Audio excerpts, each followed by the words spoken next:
Olá, boa tarde. Está começando mais um Emanuele Convida, seu programa de todas as tardes. E hoje vamos ter uma convidada muito especial. Ela é uma grande pesquisadora conhecida em todo o país, Mariana Romeu. Boa tarde, Emanuele. Bem-vinda. Boa tarde, telespectador.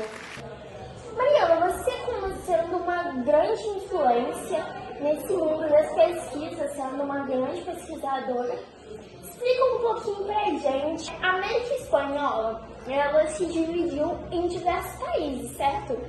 Enquanto a América Portuguesa, que virou a República Federativa do Brasil, significou por quê? Então, para isso a gente precisa entender em partes como tudo começou. Quando Cristóvão Colombo descobriu as Américas, Portugal e Espanha disputavam por essas terras. Eram duas grandes nações que disputavam por essas terras. Então foi criada uma linha imaginária que dividia as porções de terra que ficariam a Portugal, que eram a leste, e a Espanha a oeste. Esse é o chamado Tratado de Tordesilhas. Sendo que a América Portuguesa, que hoje forma a República Federativa do Brasil, permaneceu unificada, enquanto a América Espanhola se dividiu entre diversos países. Mas isso aconteceu por quê? Por algum fator geográfico, econômico, político? Bom, então, para a gente entender isso, a gente tem que ir por partes. O Brasil, ele era dividido em duas partes. O estado do Brasil e o estado do Maranhão e o Grão-Pará. E os centros de poder do Brasil eram divididos entre capitanias que ficavam principalmente nas grandes cidades litorâneas, como por exemplo Rio de Janeiro, Recife e Salvador. E outro fator é o geográfico, porque a América Espanhola ela é mais extensa que a América Portuguesa e essas cidades, Rio de Janeiro, Recife e Salvador, era mais fácil uma conexão entre elas por ser mais próximo do que as espanholas, que eram mais distantes.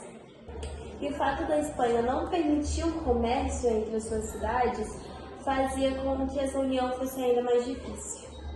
Em questão à Igreja Católica, a gente sabe que na época ela era muito influente, então ela tinha alguma participação nisso?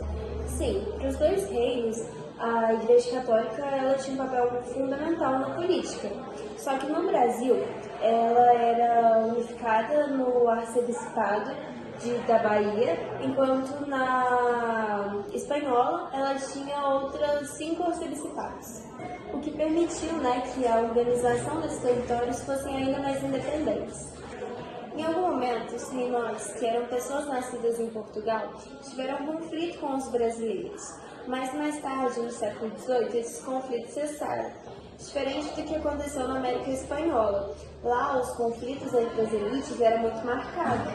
A Espanha, ela passava por crises financeiras, e isso fez com que o rei Carlos III criasse revoluções que desagradaram muito os crioulos, que eram os espanhóis nascidos na América. Ele aumentava a taxa de impostos, e isso foi diferente do que aconteceu na América Portuguesa, que o povo estava ganhando mais território. Lá na América Espanhola, o povo estava perdendo. Essas revoluções espanholas fizeram com que mais tarde o povo tivesse mais desejo por independência. No período colonial, o Brasil corre o risco de se separar?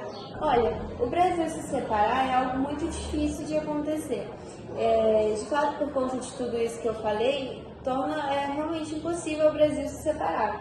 Mas é claro que ao longo de todos esses anos já houveram muitas ideias de separar alguns estados do Brasil, como por exemplo a revolta constitucionalista que aconteceu em São Paulo, onde os militares estavam buscando por uma nova constituição contra a Constituição Provisória da Era Vargas.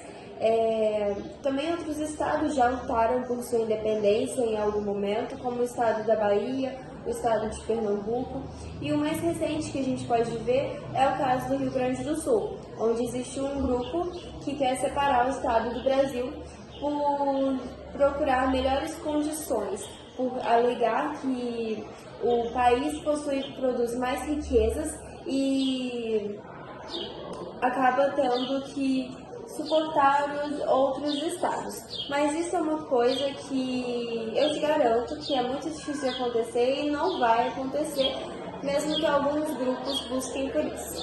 Que bom, né? Olha, muito obrigada por essa aula de hoje. Foi um grande prazer ter recebido você aqui. Obrigada por ter aceitado o nosso convite e estar participando do programa de hoje. Imagina, um prazer. E com isso finalizamos nosso programa. Até amanhã!